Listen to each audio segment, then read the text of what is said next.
The air in the lower docks of Outpost Vedran 7 smelled like oil, rust, and desperation.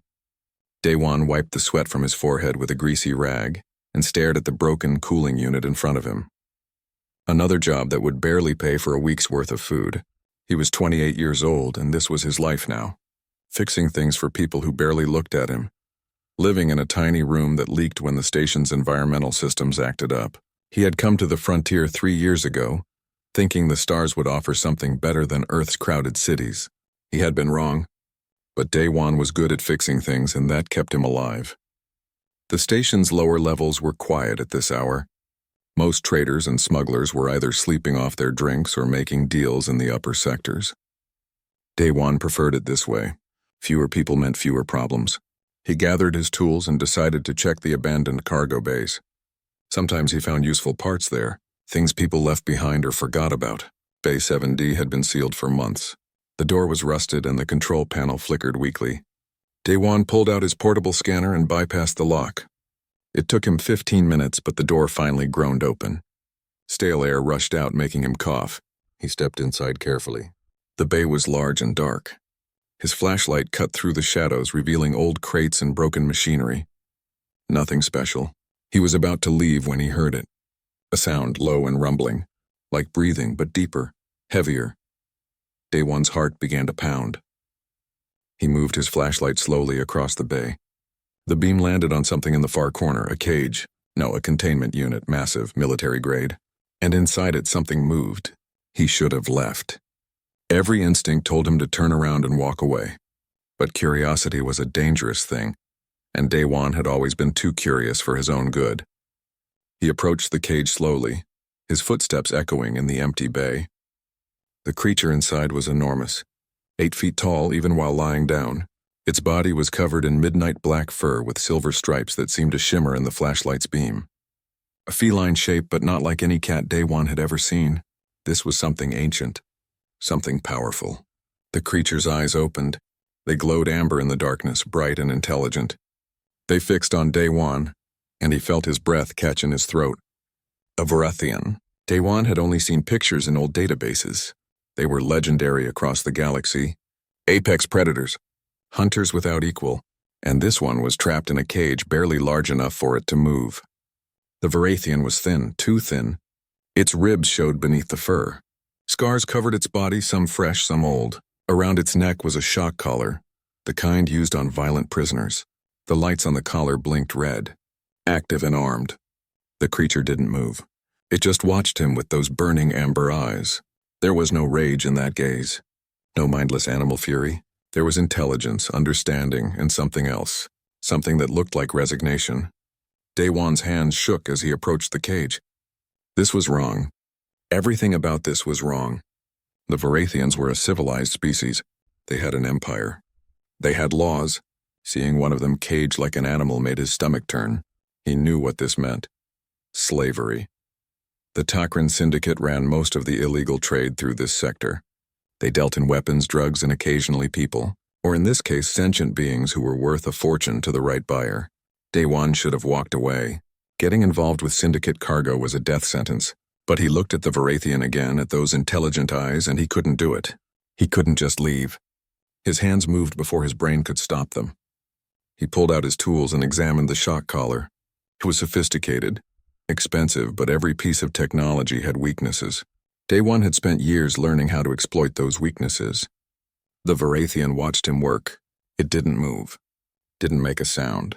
But Daewon could feel its attention sharp and focused. He worked carefully, bypassing the collar's security protocols one by one. His fingers were steady despite his fear. This was what he was good at. This was what made him valuable. 20 minutes later, the collar's lights changed from red to green. Daewon carefully removed it from the creature's neck. The Varathian's eyes widened slightly. The first sign of emotion it had shown. Next came the cage. The lock was simpler, designed to keep something in rather than keep people out. Daewon's tools made quick work of it. The door swung open with a metallic groan. The Varathian didn't move immediately. It stared at the open door as if it couldn't believe what it was seeing. Then slowly it rose to its feet. Even weakened and starved, it was magnificent. Powerful muscles moved beneath the scarred fur. Claws that could tear through steel flexed against the metal floor. Day One took a step back. His heart hammered in his chest. He had just freed an apex predator, one that had probably been tortured and starved for months, one that had every reason to hate all living things right now.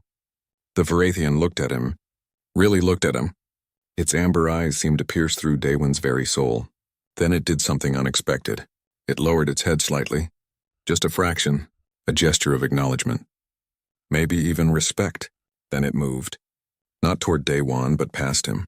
Silent as a shadow despite its size.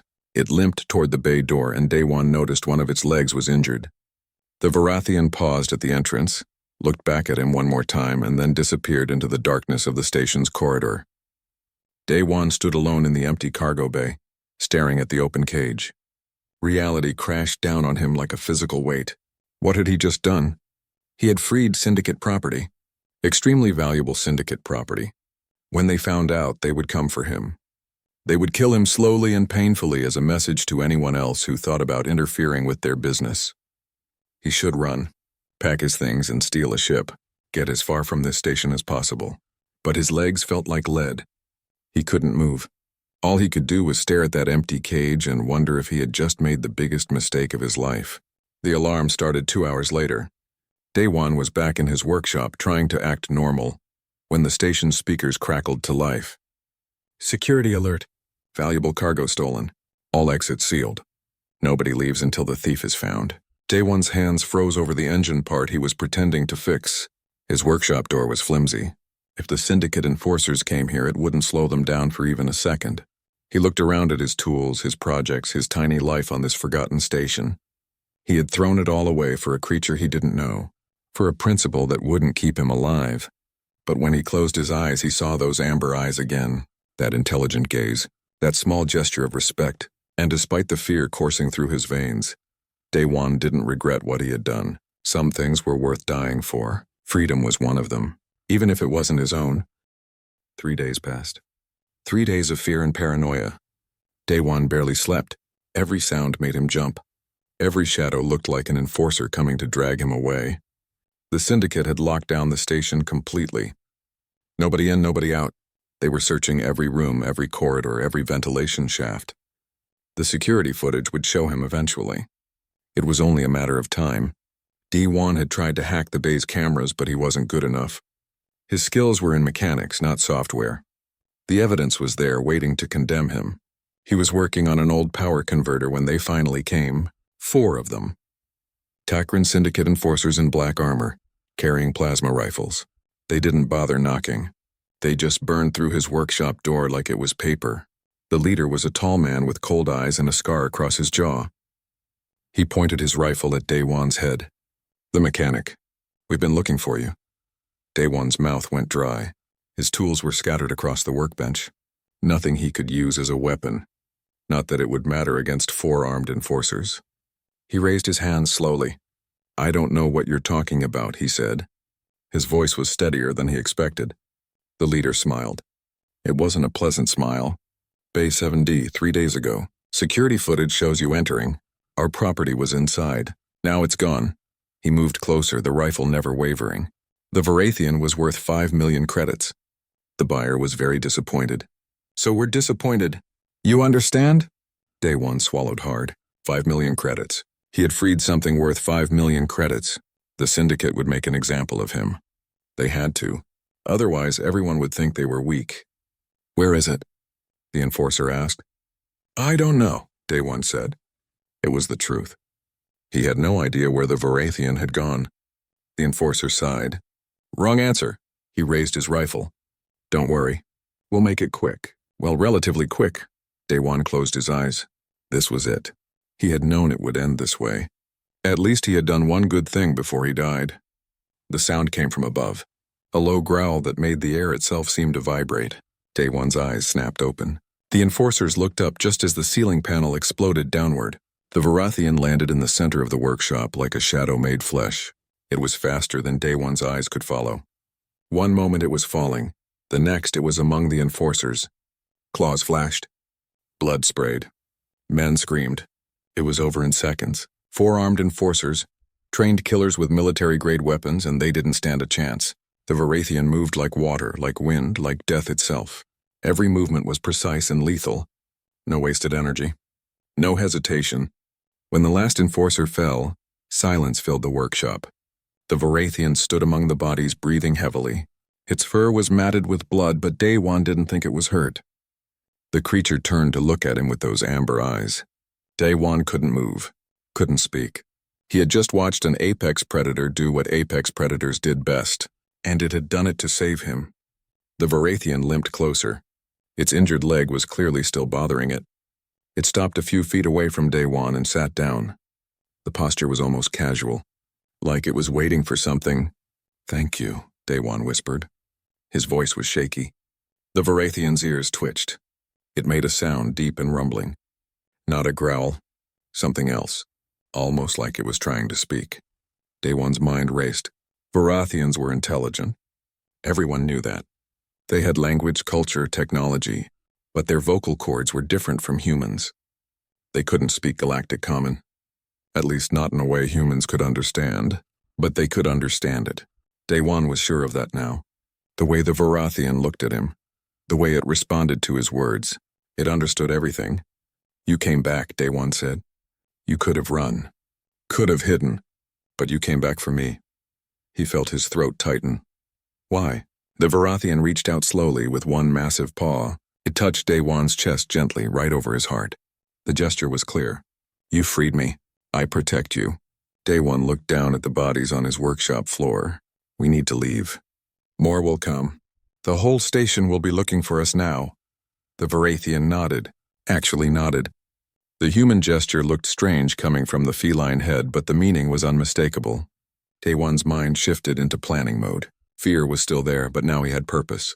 He grabbed a bag and started throwing tools into it. "I've been working on a ship. Small freighter in Bay 12, nobody knows about it.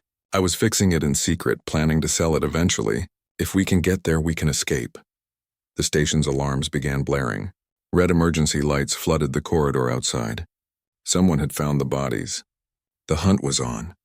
Daewon and the Varathian moved through the lower levels quickly. Daewon knew these corridors better than anyone. He had spent 3 years exploring every forgotten corner of this station. The Varathian followed silently, a shadow at his back. They encountered 2 more enforcers near Bay 12. The Varathian dealt with them before Daewon could even raise his hands and surrender. It was becoming clear that this creature was not just dangerous. It was a trained warrior. Every movement showed discipline and skill. This wasn't a mindless beast. This was something far more impressive. The ship in Bay 12 was small and battered. Daewon had found it months ago, abandoned and broken. He had spent his spare time fixing it piece by piece. It wasn't much, but it could fly. That was all they needed. The Varathian examined the ship carefully, then looked at Daewon with what might have been approval, or maybe surprised that a human could build something functional. "Get in," Daewon said, climbing into the pilot's seat. "This is going to be rough." The station's defense systems activated as soon as Daewon powered up the ship. Warning lights flashed. Targeting locks appeared on his display. But Daewon had expected this. He had programmed a virus into the bay's systems weeks ago, just in case. It wouldn't stop them for long, but it would give them a few seconds. Those seconds were enough. The ship shot out of the bay like a bullet, engines screaming. Plasma fire lit up the space around them. Daewon's hands flew over the controls, dodging and weaving through the defensive grid. The ship wasn't designed for combat, but it was small and fast. That had to be enough. They broke through the station's perimeter and jumped to hyperspace. The stars stretched into lines of light. Behind them, Outpost Vedran 7 disappeared into the distance. Daewon let out a breath he didn't know he had been holding. They were alive. Against all odds, they were alive. The Varathian made that rumbling sound again. Daewon looked over and saw the creature sitting in the co-pilot's seat. It looked uncomfortable, too large for the human-sized chair, but it had managed. "We need names," Daewon said. "I can't keep calling you the Varathian in my head. I'm Daewon." He pointed at himself. "Daewon." The creature's amber eyes studied him. Then it lifted one paw and touched its own chest. It opened its mouth and made a sound. Complex and layered, full of growls and purrs that Daewon's human ears couldn't quite separate. But one part stood out, something that sounded almost like Taemin. "Taemin?" Daewon asked. The Varathian's ears perked up. It nodded. Okay, Daewon said with a small smile. Taemin it is. Taemin touched Daewon's chest again, then touched his own. The message was clear. We are bound now, brothers in all but blood. Daewon didn't know what he had gotten himself into. Didn't know where they would go or what they would do. But as he looked at Taemin, at this magnificent creature who had chosen to protect him, he felt something he hadn't felt in years. Hope. They jumped through 6 systems in 2 weeks, never staying anywhere long enough to leave a trace. The Takran Syndicate had put out a bounty, 500,000 credits for Daewon. Dead or alive, the posting said. For Taemin, the bounty was even higher, 2 million credits. Return alive if possible. Daewon spent his days keeping the ship running and his nights trying to understand his companion. Taemin was unlike anything he had expected. The Varathian was intelligent, careful, and strangely gentle around him. Those massive claws that could tear through steel were always retracted when Taemin came near. Those powerful jaws that could crush bone never came close to Daewon's skin. But there were strange behaviors too. Taemin always positioned himself between Daewon and any entrance. He tasted Daewon's food before allowing him to eat it. He slept across the doorway of Daewon's sleeping quarters, never fully resting, always alert. It was protective, but it was more than that. It felt ceremonial, like Taemin was following some ancient protocol that Daewon didn't understand. They were in the Kestro's system, hiding in the asteroid belt when Daewon decided they needed help. Information specifically. They needed to know more about Varathians, about why the Syndicate wanted Taemin so badly, about where Taemin had come from. There was only one person Daewon knew who could get that kind of information. Hana. She was an information broker who operated out of Kestro Station. Daewon had done some work for her years ago before he moved to Vedran 7. She had connections everywhere. If anyone could help them, it was her. The meeting was set up carefully. A neutral location, a small cafe on the station's civilian level. Daewon went alone. Taemin stayed on the ship, hidden. Bringing a Varathian onto a crowded station would attract too much attention. Hana looked the same as Daewon remembered. Sharp eyes, short black hair, and an expression that said she trusted nobody and nothing. She was in her early 30s, dressed in practical clothes that hid several weapons. When Daewon sat down across from her, she didn't smile. You look terrible, she said. Thanks, Daewon replied. It's been a rough month. I heard. The Syndicate is very unhappy with you. They've spread your face across half the sector. Hana leaned back in her chair. You must have stolen something very valuable. Daewon glanced around the cafe. Nobody was paying attention to them. I need information about Varathians. Hana's expression didn't change, but Daewon saw her fingers tighten on her cup. That's specific, why? Can you get it or not? She studied him for a long moment. I can get it. But information like that costs. You have credits? Daewon pulled out a data chip. I have this. Syndicate shipping routes, codes and schedules for the next 6 months. I pulled it from their network before I left Vedran 7. Hana took the chip and examined it. Her eyebrows rose slightly. This is worth a lot more than information about Varathians. Then we have a deal. She pocketed the chip. Give me 4 hours. Meet me at Dock 23, and Daewon, whatever you're involved in, be careful. The Syndicate doesn't forget. They don't forgive. 4 hours later, Daewon stood in Dock 23. It was a private bay, expensive and secure. Hana was already there, but she wasn't alone. She had brought equipment. A holographic projector and several data files. I found something, she said. Her voice was tense. Something big. She activated the projector. An image appeared in the air. The seal of the Varathian Empire, ancient and powerful. Beside it was a photo of a Varathian. Female, elegant with silver stripes that seemed to glow. This is Crown Princess Yuna of the Varathian Empire, Hana said. 6 months ago, she disappeared during a diplomatic mission to the neutral zones. Her ship was found destroyed. No bodies were recovered. The Empire declared it a tragedy. They began preparing to name a new heir. Daewon stared at the image.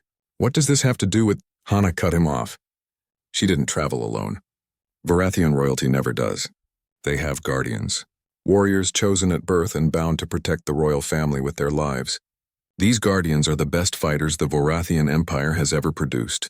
They're trained from childhood. Their entire existence revolves around protecting their charge. She pulled up another image. A male Varathian with midnight black fur and distinctive silver stripes, amber eyes that burned with intelligence and purpose. Daewon's heart stopped. This is Taminvar, Hana continued, royal guardian to Crown Princess Yuna. He disappeared with her. The Empire believes he died protecting her. She turned to look at Daewon. Now tell me why you're asking about Varathians. Daewon couldn't speak. He stared at the image. The pattern of the silver stripes was unmistakable. It was Tamin. His Tamin. He's alive, Daewon whispered. Hana went very still. What did you say?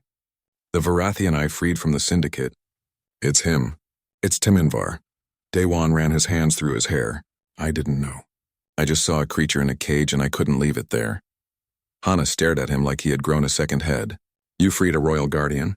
Do you have any idea what that means? The Varathian Empire has been in chaos for 6 months. There are power struggles, political unrest. If Taminvar is alive, if he can be returned to them. He doesn't want to go back, Daewon said quietly. At least not yet. He's looking for something, or someone. I can see it in his eyes. He has a mission. Hana was quiet for a moment. Then she said, Princess Yuna. He's looking for Princess Yuna. The bond between Guardian and Crown is sacred to them. It's almost mystical. If she's alive, he'll feel it. He'll know. Daewon thought about Tamin's behavior, the way he seemed driven by something beyond mere survival, the way he looked toward certain areas of space, as if sensing something Daewon couldn't perceive. If she's alive, where would the Syndicate have taken her? That depends. If they knew who she was, they'd keep her somewhere secure, somewhere they could control. The Syndicate has a facility on Blackrock Station. It's in the Outer Rim, heavily fortified. That's where they keep their most valuable acquisitions. Can you get me information about that station? Hana shook her head. Daewon, listen to me. Blackrock is a fortress. Even with a royal guardian, you can't just walk in there. The security is military grade. There are hundreds of enforcers. You'll die. I have to try, Daewon said. Tamin saved my life. He's protected me. If his princess is in there, if there's even a chance she's alive, I have to help him find her. Hana looked at him for a long time. Then she sighed. You're insane. You know that? Probably. She pulled out another data chip. Station layouts. Security protocols. Guard rotations. Everything I could find on Blackrock. Don't thank me. If you die, I don't want it on my conscience that I helped you. Daewon took the chip. Thank you, Hana. There's one more thing, she said. If Princess Yuna is alive, if you manage to rescue her, you'll be a hero to the Varathian Empire. But you'll also paint an even bigger target on your back. Every criminal organization in the galaxy will want you dead for interfering with their business. Think about that before you do something stupid. Daewon thought about Tamin, about those amber eyes that had looked at him with trust and respect, about the creature who had chosen to protect a stranger rather than save himself. I've already made my choice. When he returned to the ship, Tamin was waiting. The Varathian looked at him expectantly. Daewon pulled up the holographic image of Princess Yuna. Tamin's reaction was immediate and powerful. His entire body tensed. His eyes began to glow brighter. He made a sound, deep and mournful, that echoed through the ship. Then he looked at Daewon, and the question in those eyes was clear. Where is she? I don't know for certain, Daewon said. But I have an idea. And I promise you, Tamin, we'll find her. Tamin placed his massive paw over Daewon's heart again. The gesture had become familiar, a sign of trust, of brotherhood. Then he touched his own chest right where a human heart would be. Brothers, warriors bound by honor and choice. They would face whatever came next together. Blackrock Station hung in space like a dark fortress. It was built from asteroid rock and reinforced steel, designed to withstand military assault. Daewon studied the layout on his display, his stomach tight with anxiety. This was madness. He was a mechanic, not a soldier. But Tamin sat beside him, calm and focused, and that gave Daewon courage. The plan was risky, suicidal probably, but it was all they had. Hana had helped them secure false identification codes and a fake shipment manifest. They would hide inside a cargo container filled with mining drones that Daewon had spent 3 days modifying. If the security scans didn't look too closely, they would be brought directly into the station's cargo bay. Tamin couldn't hide his size, but he could compress himself into a smaller space for a short time. Daewon watched as the massive Varathian squeezed himself into the container with practiced ease. Those amber eyes met his one last time before Day One sealed the container shut. "I'll get you out soon," Day One promised through the comm link. "Just stay quiet." The wait was agonizing. Day One piloted their small freighter toward the station, his hands sweating on the controls. Security hailed them. He provided the false codes, his voice steady despite his racing heart. There was a pause. A long, terrible pause. Then clearance was granted. They were in. The cargo bay was massive and filled with activity. Workers moved containers with loading mechs while enforcers patrolled with weapons ready. Day One's container was offloaded with the others. He watched through the ship's cameras as it was moved to a holding area. So far, so good. He waited 2 hours. Long enough for the shift change that Hana's information had detailed. Then he activated the signal. The mining drones he had modified came to life inside the container. They cut through the lock from the inside, silent and efficient. The container door opened. Taman emerged like a shadow. In the dim light of the cargo bay, he was nearly invisible. His black fur blended with the darkness. Only his amber eyes gave him away, and those were focused and alert. Day One used the station's maintenance codes to unlock a service door. He slipped inside, trying to look like he belonged. A maintenance worker with a job to do. Nobody paid attention to maintenance workers. That was what he was counting on. He found Taman waiting in the ventilation shaft. The Varathian moved through the ducts with impossible silence for something so large. Day One followed, using the station map Hana had provided. The maximum security cells were 3 levels down in the station's core. They encountered their first real obstacle near the security checkpoint. 2 guards blocked the corridor leading to the detention area. Day One couldn't talk his way past them. There was no maintenance scheduled for that section. He looked at Taman. The Varathian's eyes gleamed in the darkness. It was over in seconds. Taman moved so fast that the guards barely had time to reach for their weapons. Day One tried not to look at the bodies as they dragged them into a storage closet. He was in too deep now. There was no going back. The security door required both a code and a biometric scan. Day One used one of the guard's hands to unlock it. His stomach churned, but he pushed the feeling down. Focus. He had to focus. The detention area was cold and sterile. Rows of cells lined the corridor, each one sealed with energy barriers. Most were empty. A few contained prisoners who looked at them with dead eyes. Day One moved past them, searching. Then he saw her. In the last cell. Sitting on a metal bench with her back straight despite obvious injuries. Crown Princess Yuna. She looked thinner than in her pictures. Her silver stripes were dull and there were bruises on her face. But her eyes were sharp and defiant. She saw Taman and her entire body went rigid. For a moment she just stared. Then tears began streaming down her face. She made a sound, a Varathian word that Day One couldn't understand, but the emotion in it was universal. Relief. Joy. Disbelief. Taman approached the cell barrier, and something incredible happened. Both of their eyes began to glow brighter. The amber light intensified until it filled the corridor. Day One felt heat radiating from them, a power that made the air itself seem to vibrate. This was the bond Hana had talked about. The connection between Guardian and Crown. Day One forced himself to move. He worked on the cell controls, bypassing the locks. His hands shook. The emotional intensity in the air was overwhelming. When the barrier dropped, Taman rushed forward and Princess Yuna collapsed against him. They held each other, making sounds that were half words and half sobs. Day One gave them a moment. They deserved that much, but they didn't have long. Alarms would sound soon. Someone would notice the guards were missing. "We need to move," he said quietly. Princess Yuna looked at him for the first time. Her eyes were still glowing, but they focused on him with intense scrutiny. She spoke in Varathian, rapid and questioning. Taman responded, his voice a deep rumble. He gestured to Day One, then to himself, then made that gesture over the heart that Day One had come to understand. "Brother." Princess Yuna's eyes widened. She looked at Day One again, and this time there was something different in her gaze. Respect. She tried to stand, but her legs gave out. Taman caught her gently. She was weak. Whatever they had done to her had taken a toll. The alarm started wailing just as they reached the corridor. Red lights flooded the station. Lockdown protocols activated. Day One cursed. They were out of time. "Can you fight?" he asked Princess Yuna. She straightened despite her weakness and nodded. Her claws extended, and even injured she looked dangerous. Royal blood ran through her veins, and she would not go down without a fight. They moved quickly through the station, but they weren't alone anymore. Enforcers appeared from every direction. Plasma fire lit up the corridors. Daewon ducked behind a corner and returned fire with a weapon he had taken from a guard. He wasn't a good shot, but he didn't need to be.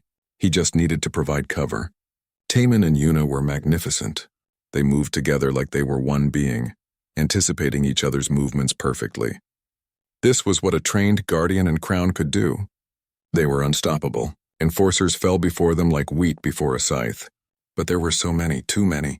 Daewon felt plasma fire singe past his head. They were being surrounded. This was it. They had come so far, but it wouldn't be enough. Then an explosion rocked the station. The lights flickered. Daewon's comm crackled to life. "Daewon, you crazy idiot," Hana's voice said. "I'm in position. Get to Bay 7 now. I'll cover your escape." "Hana, what are you—" "Shut up and run. I'm not letting you die in this dump." They ran. Through corridors filled with smoke and chaos. Through cargo bays and maintenance shafts. Taemin carried Princess Yuna when her strength finally gave out. Daewon led the way, following the map in his mind. Bay 7 was a war zone. Hana's ship, a heavily armed combat freighter, was trading fire with the station's defense systems. She had blown a hole in the bay door and was holding position, waiting for them.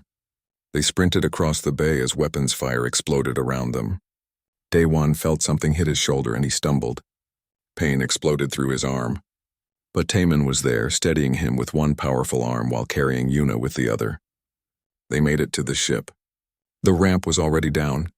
Hana stood at the top, firing a heavy weapon at pursuing enforcers. "Inside, now!" They tumbled into the ship and Hana slammed the ramp shut. "Hold on to something!" she yelled, already running to the cockpit. The ship's engines roared to life. They shot out of the bay like a bullet. Weaving through the station's defensive fire, plasma cannons tracked them. Missiles launched. But Hana was an expert pilot. She spun and dodged, pushing the ship to its limits. They broke free of the station's range and jumped to hyperspace. The stars stretched. The shaking stopped. They were safe. Daewon collapsed against the wall, clutching his injured shoulder. The pain was intense, but he was alive. They were all alive. Princess Yuna crawled over to him. She looked exhausted, but her eyes were clear. She placed her paw over his injured shoulder. The touch was gentle, almost healing. She spoke in Varathian, her voice soft. "She says you have her eternal gratitude." Taemin translated through the ship's computer, his words appearing on a display. "You risked everything for someone you didn't know." "That is true honor." Daewon managed a weak smile. "I did it for him," he said, looking at Taemin. "He's my friend." Taemin's eyes glowed brighter. He placed his paw over Daewon's heart one more time. "Brothers, now and forever." The journey to Varathis Prime took 10 days. 10 days for Daewon's shoulder to heal and for Princess Yuna to regain her strength. 10 days for her to tell them what had happened. The betrayal. The ambush. The months of captivity while the Syndicate tried to decide whether to ransom her or sell her to their enemies. Her uncle Daewon had orchestrated everything. He wanted the throne and saw Yuna as an obstacle. He had arranged for her diplomatic ship to be attacked, for her and Taemin to be captured by the Syndicate. He had paid well to ensure they disappeared forever.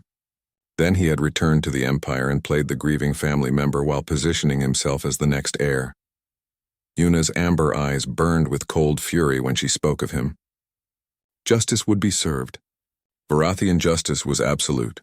Daewon spent those 10 days trying to prepare himself for what was coming. He was about to enter one of the most powerful empires in the galaxy. The Varathians were ancient, their civilization spanning thousands of years. Their military was legendary. Their technology was advanced beyond most species. And he was just a human mechanic who happened to free the wrong prisoner at the right time. Hana found the whole situation amusing. She had decided to accompany them, claiming she wanted to see how the story ended, but Daewon suspected she had grown fond of them. She helped treat his injuries and taught him some basic Varathian customs, so he wouldn't embarrass himself completely. When Varathis Prime appeared on their view screen, Daewon's breath caught. The planet was beautiful. 3 moons orbited around it, and the surface was covered in silver forests and crystal cities. This was a world that had never known war. a paradise protected by warriors who would die before letting harm touch their home. The Imperial fleet met them at the system's edge. 30 warships, each one larger than a city block. They surrounded Hana's ship, weapons armed but not targeting. A communication channel opened. Princess Yuna spoke. Her voice was strong and commanding. Nothing like the injured prisoner they had rescued. She was crowned princess now, every inch of her bearing showing her royal blood. The fleet's response was immediate. All ships powered down their weapons. An escort formed around them. They were being honored, not threatened. The Imperial Palace was carved from a single massive crystal that grew from the planet's core. It reached into the sky like a mountain made of light. Daewon felt very small as they approached it. Hana whistled softly. I've seen a lot of things in my life, but this is something else. They were met by an honor guard. 50 Varathian warriors in ceremonial armor. Each one as impressive as Taemin. They formed 2 lines and saluted as Princess Yuna descended from the ship. She had changed into traditional royal garments that Taemin had kept stored in a secure compartment on their escape ship. She looked every bit the princess she was. Taemin walked beside her and Daewon noticed something. The other warriors looked at Taemin with awe, with reverence. He wasn't just a guardian. He was a legend, the royal guardian who had survived the impossible, who had returned with his princess alive.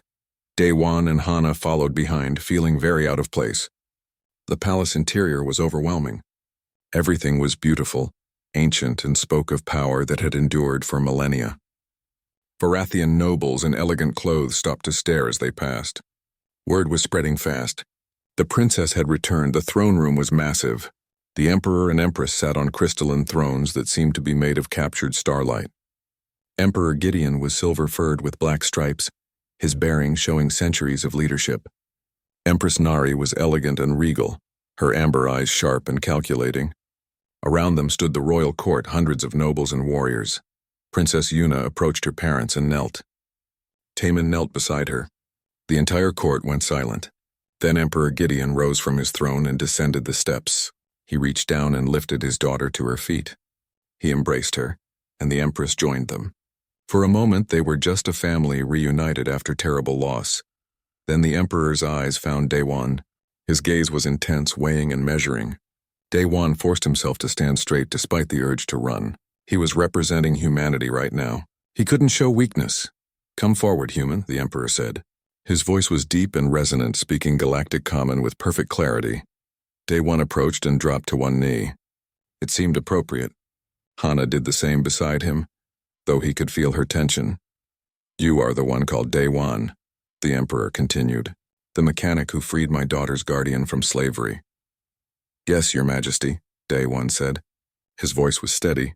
Good. And you did not know who he was. You freed him simply because it was right. Yes, Your Majesty. The Emperor studied him in silence. The whole court waited. Finally, the Emperor spoke again. You have given us back what we thought was lost forever. Our daughter, our guardian, our hope. The debt we owe you cannot be measured in wealth or titles. He gestured, and attendants brought forward a chest. It opened to reveal more credits than Daewon had seen in his entire life. This is yours. We also offer you a position in our court, a title, land, anything you desire. Daewon looked at the wealth, at the offered power. A month ago, he would have thought this was everything he wanted. But now, looking at Taemin, at the creature who had become his brother, he realized something. He didn't want rewards. He had done what anyone with a conscience should do. Thank you, Your Majesty, Daewon said carefully, but I must decline. I didn't free Taemin for a reward. I did it because leaving him in that cage was wrong. I helped rescue Princess Yuna because Taemin needed his family back. That's all, the court murmured in surprise. Humans were known for being practical, for accepting offered wealth. This was unexpected. The Emperor's expression changed. He looked impressed. You refuse the wealth of the Empire? I don't need it, Your Majesty. I'm just a mechanic. That's all I want to be. Princess Yuna stepped forward. She spoke to her father in Varathian, rapid and passionate. The Emperor listened, then nodded. Yuna approached Daewon, and he saw she was holding something. A small crystal that glowed with inner light. She spoke, and Taemin translated through a device. This is the mark of the Guardian's friend. In our Empire's 10,000-year history, it has been given only 7 times. It grants you safe passage anywhere in Varathian space. It marks you as family to the crown. Our people will know you and honor you wherever you go." She pressed the crystal into Daewon's hand. It was warm and seemed to pulse with his heartbeat. Then she did something that made the entire court gasp. She touched her forehead to his, a gesture of deep respect between equals. When she stepped back, Taemin came forward. He looked at Daewon with those amber eyes that had first met his in that dark cargo bay. The eyes that had trusted him when trust should have been impossible. Taemin placed his paw over Daewon's heart one final time. Then he did something new. He took Daewon's hand and placed it over his own heart. "Brother," Taemin said through the translator, "not by blood, by choice. By honor, forever." Daewon felt tears in his eyes and didn't bother hiding them. "Brothers," he agreed. The court witnessed it. The bond between human and Varathian, between mechanic and warrior. It would become legend. The next days were a blur of ceremonies and celebrations. The traitor Daewon was arrested and exiled to the furthest reaches of the empire, his titles stripped away. Princess Yuna was formally restored as crown heir. The empire rejoiced. But eventually it was time for Daewon and Hana to leave. They had lives to return to. Or rather, new lives to build. The Syndicate's bounty still existed, but the Varathian Empire's protection made it meaningless. Nobody would dare touch someone bearing the mark of the Guardian's friend. Taemin came to see them off at the landing pad. Princess Yuna was with him, back in her role as future ruler. But she had made time to say goodbye. "What will you do?" she asked Daewon through the translator. "Go back to frontier space," Daewon said. "Hana and I are starting a salvage and rescue operation. Legitimate this time. There are a lot of people out there who need help." "Very human," Yuna said with what might have been amusement. "Always helping." Taemin touched Daewon's shoulder gently. He spoke, and the translator rendered his words. "I will come visit. Once each year. We will share tea and stories." "I'd like that," Daewon said. They embraced one final time, and then Daewon and Hana boarded their ship. As they lifted off from Varathas Prime, Daewon looked back at the Crystal Palace, at the two figures standing on the landing pad watching them go. "You realize you're famous now, right?" Hana said from the pilot's seat. "The human who saved the Varathian crown. People will be talking about this for decades." "I just helped a friend," Daewon replied. "That's what makes it a good story." They jumped to hyperspace, leaving the Varathian Empire behind. But the mark in Daewon's pocket remained warm, a reminder of bonds that transcended species and distance. 3 months later, Daewon was working in his new workshop when his comm system activated. A distress signal. A colony ship in trouble, engines failing, life support critical. The nearest help was 6 hours away. They had maybe 3. Daewon looked at Hana. She grinned. "Well, what are we waiting for?" They launched immediately, racing toward people who needed help. Because that was what humans did. They saw someone suffering and they couldn't walk away. Even when it was dangerous, even when it was impossible. Especially then. And somewhere in the Varathian Empire, a royal guardian felt the bond with his brother flare with warmth and pride. He knew Daewon was doing what he did best. Helping, always helping. The galaxy was better for it.